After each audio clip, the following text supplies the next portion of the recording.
Hi, it's Grandma Karen. You've learned how to sew seams with various sizes. In this lesson, I will introduce the quilt we are making, tell you how we designed the quilt, and how to keep track of all the pieces. There are many new words to learn in this lesson, so it is a few minutes longer than normal. There are some important notes at the end of this video for the mentor. A quilt pattern is like a recipe. The ingredients you will need are the amount of fabric needed. Some people call fabric cloth or material. The instructions are the steps of assembling the parts of the quilt.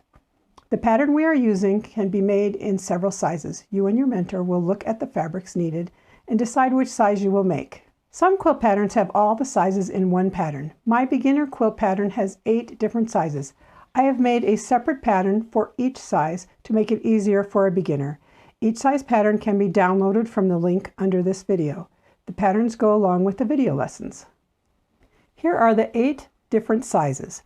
Younger beginners may want to make a smaller size, like the one on the left. Starting on the left side of the pattern, there is a doll or mat size, a table runner size, a table topper or wall size quilt. Then there's the baby size, the crib size, and the lap quilt. The 2 quilts on the right are a throw size and a twin bed size quilt. Quilts are sometimes referred to as patchwork. These are what are called finished quilts. They are ready to use. Let's look at some different parts of a quilt. This is called the quilt top. In some countries, they call a quilt top a flimsy. On the back, you can see all the seams. A quilt top is just patches of fabric sewn together. This is what we call the backing or back of a quilt. Sometimes the backing is made of several pieces of fabric. The backing fabric was not wide enough for this table runner, so I had to make a seam in the back. There's the seam right there to make it long enough. This is the batting. Some countries call batting wadding. It's placed between the quilt top and the backing. There are many kinds of batting: white, off-white, even black, thin and flat, or thick and fluffy. The 3 layers form what we call the quilt sandwich. The top and back are the bread, and the batting is the peanut butter or the cheese between the bread. This is a quilt sandwich. The left arrow points to the light blue backing. The middle arrow points to the cream-colored batting. The right arrow points to the yellow and blue quilt top made of squares and rectangles. Next is a layer that you can't see very well. It is called the quilting. The quilting holds all 3 layers of the quilt sandwich together. Quilting can be done by machine or it can be done by hand with thread or with yarn.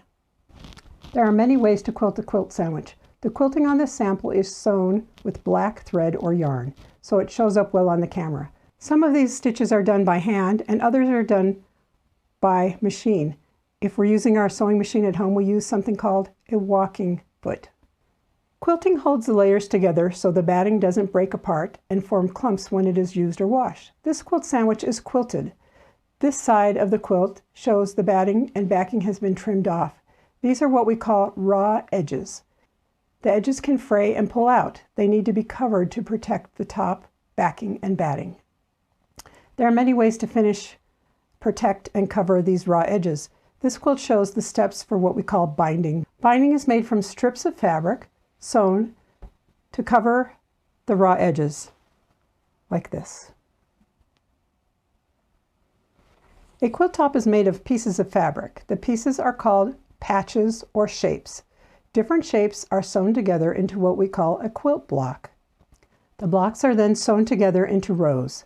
Then the rows are sewn into what we call the quilt top. Some quilts have borders added to the quilt top to frame the patchwork or to make the quilt larger. The quilt top on the left has no borders. The quilt top on the right is a quilt with borders added to all 4 sides. We will make our quilt with squares and rectangles that are sewn into rows. Our first quilt does not have borders and it does not have blocks. Your quilt is made of 2 kinds of rows. Row A has 4 squares in it. Row B has a rectangle, then 3 squares, and then another rectangle. The size you choose to make may have 10 squares or 18 squares in row A. Row B always has 1 less square than row A. All the patterns alternate row A and row B. These 2 table topper sized quilts look very different from each other, but they have the same pattern. Row A and then row B. Both have 7 squares in row A.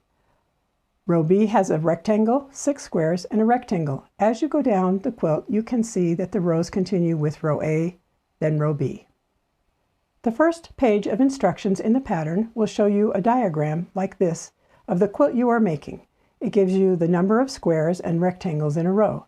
There are 7 squares in row A. It also tells you that there are 7 rows from top to bottom. The red arrows are pointing to this information. The directions are for what is called a scrappy quilt. A scrappy quilt usually has lots of fabrics in many colors, shades, and designs. These 3 are all scrappy quilts. The left quilt has many colors and shades. The middle quilt has only blue squares and rectangles. The right quilt uses 2 colors, blues and greens. Scrappy quilts have lots of different fabrics in them. Notice that a scrappy quilt does not form a design with the different fabrics. This is a scrappy quilt. Your mentor will cut the squares and rectangles for you, or will buy pre-cut squares. You will learn to cut fabric in another project during another lesson. The squares in the pattern are 5 inches by 5 inches. The rectangles are 3 inches by 5 inches. The pattern tells you how many 5-inch squares are needed and how many 3 by 5 inch rectangles are needed. The red arrows point to this information in the pattern. For this size pattern, you will need 46 squares and 6 rectangles. At the end of each pattern, there are planned out quilt designs. Each design tells you how many squares and rectangles you will need of each fabric. The picture of the quilt will help you lay it out in the correct order. Make a note that tells you how many squares are in row A and how many rows you will be making. Keep it close while you lay out your quilt. Let's lay out a small quilt on the table. When you lay out your squares, make the first row A, all squares. This quilt has 3. On the next row, I'm going to put a square so that it straddles these 2 squares here. It doesn't go right underneath, it kind of goes in between. And then I'll put the next one. And then I'm going to put those on the ends, these rectangles on the ends. I'm going to put the next row on, so that goes right there. And you see how it's still straddling. And they won't be straight, they won't line up exactly because we have seam allowances to worry about. And then one more thing to think about is sometimes I don't have all my rectangles cut, so I just take a square and I fold it in half and I put a pin in it so that I know that I've got to cut that one down to a rectangle later. And then I can put my next ones. And that's how you're going to build your quilts. Row A, row B, row A, row B. There are several places you can lay out your squares. Think about your house and whether or not you can leave the sewing supplies out when you're not sewing. As I show you different ways to lay out the quilt, think about what will work for you at your house or at your mentor's house if that's where you're sewing. These quilt pieces are laid out on a piece of foam board with batting tape to it. This quilt is laid out on the top of a lid of a big plastic bin. And this one is laid out on a science board. All of these can be slid under a bed or a dresser when you are not sewing and things need to be out of the way. If your quilt is big and you only have short chunks of time to lay out your quilt, then a flannel-backed tablecloth will work well. I'm going to unfold this and you will see that I laid out this quilt on the flannel side of the tablecloth. And occasionally I have to stick them back in place, but it works really well. Let's watch a sped up video of my grandchildren laying out some quilts in various ways. Toby, the tall one, has put up the first row up high on the flannel side of the vinyl. It is above the view of the camera, and there is a note on the wall telling them that row A has 9 squares. Now they are building the left edge of the quilt, alternating squares and then rectangles as the first piece of the row. There are 9 rows in this pattern. And you can notice that as they get it laid out, they switch some of the squares around so that they like the design better. Now my grandchildren are showing how to lay a quilt out on the floor. Since this video, I discovered that it is better to put a flannel black tablecloth on the floor first. They are building one of the sides first. and now they're starting to build the top row. Notice that they count the rows as they go to make sure they have enough. And he just counted to make sure that there were enough squares and rectangles in that row B that he's starting with. Now they're laying the quilt pieces on a bed. Again, a piece of flannel or flannel back tablecloth would help with this. You can see them counting the rows while they work. Sometimes things get off center while laying the squares out, so it is a good idea to count the squares in each row. They're rearranging the squares so it looks the way they want it. And you should have fun while you're designing your first quilt. Rearrange the pieces until you are happy. Take a photo of the design you laid out. This will give you a reference to look at if some of your squares fall off or fell off the quilt flannel. Looking at a photo also helps you see where you want to change some squares around. Don't get too worried about where you have placed them. Just have fun. You can buy or make a design wall to lay out your quilt.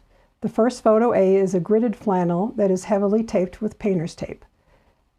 Photo B is a purchased felt design wall held up with thumbtacks. Photo C is a vinyl tablecloth clipped to a rod-like quilt hanger. Behind me is a gridded flannel that has large metal grommet holes to help hang the design wall. How do you keep track of what you have done? I use pins to help me keep track of everything the way I laid it out. Pins come in long or short, thick or thin. The head can be round or flat, can be plastic, metal, or glass. You can use whatever pins you and your mentor has. If you need to buy pins, I have found that beginners do well with the long quilting pins with the yellow head, like the pin on the left side of the photo. This quilt has 3 rows. I have numbered 3 pieces of paper, 1 through 3. I will pin these labels in the upper left-hand corner of each of these rows. Putting pins into fabric is called pinning. Pinning is temporary, a way to hold 2 pieces of fabric, and a label in this case, together until it is sewn. This photo shows the pin going into the label and fabric and then coming out of the label and fabric. Notice that the place where the pin is not showing. This is where the pin took a bite of the fabric. Most of the time we pin this way, taking 1 bite of fabric with the pin. I will call this single pinning in this video. The right photo shows the pin going into the label and fabric and then coming out of the label and fabric, and then going back into the label and fabric and coming out again. Notice that the pin is taking 2 bites of fabric. Okay, so we're going to do single pinning first. So you're going to put that pin straight down.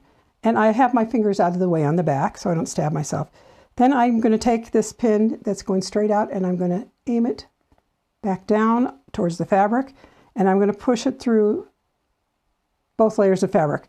But sometimes you kind of have to scrunch. You can't just leave it flat and do it. Sometimes you have to kind of scrunch the fabric, and I'm using those fingers on the back to kind of hold it, and I'm keeping my thumbnail out of the way so I don't poke myself. So that's single pinning. You can see that there's 1 bite of fabric being taken right there.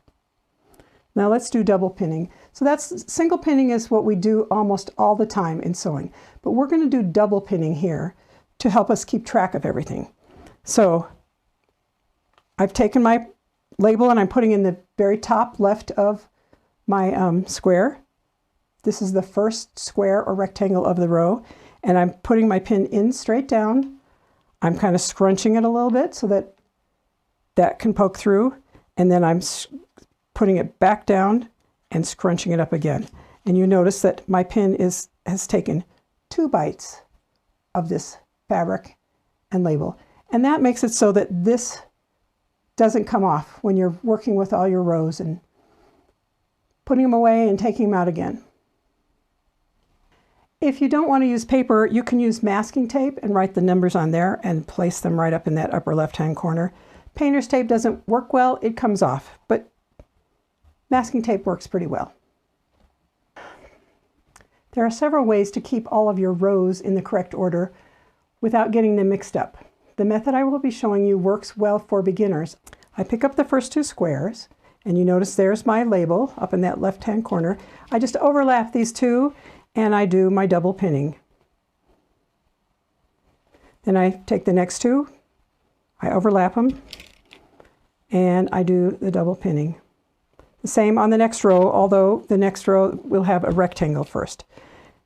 And then I make sure that all the pin heads are pointing at the top. That will help me later when I go to sew. And then I have this row now that I can actually put over a hanger, or I can fold up and put it in a bag. So you need to make sure you store them somewhere that won't poke anyone. I promise you that you will poke yourself with a pin. It is not fun to get poked. Tell yourself that you are now a real quilter when you've been stuck with a pin. It will be awkward to pin at first, but your hands will gradually learn to do it. Be patient. Now it's time for your homework. 1. Decide on the size of quilt you will make. 2. Gather the fabric squares and rectangles you will need for your quilt. 3. Lay out the squares and rectangles into rows. 4. Show how to pin two pieces of fabric together with single pinning. 5. Mark the rows with a label. Double pin the labels. 6. Double pin the squares and rectangles in each row together. 7. Place the pinned rows onto a hanger or fold the rows and put them in a bag. 8. Point to the parts of this quilt: the quilt top, the batting, the backing, and the quilting. 9. Point to the binding on each quilt. Point to the quilt with borders. 10. Point to the parts of a quilt. Where are the quilt patches and shapes? Point to the quilt blocks. Point to quilt rows. I hope you've had fun designing your first quilt. In our next lesson, we will sew the squares and rectangles into rows. See you next time. And mentors, please stay tuned for an important note. All the patterns are attached under this video link. There is also another handout called Number of 5-inch Squares from Different Cuts of Fabric. It will help you figure out how much fabric to buy if you are making one of the planned quilts at the end of the pattern. For example, it lists that you can get 9 to 12 5-inch squares from a fat quarter, or 14 squares for a third of a yard of fabric. The handouts look like these. For our next lesson, you will need the threaded sewing machine, pins, small scissors or snips, and the rows of fabrics from this lesson. Our last slide is a list of products shown in this lesson. You can pause the video or take a photo of the slide if you are interested. These products are listed for your information and are not necessarily endorsed. Thank you for helping someone learn to sew.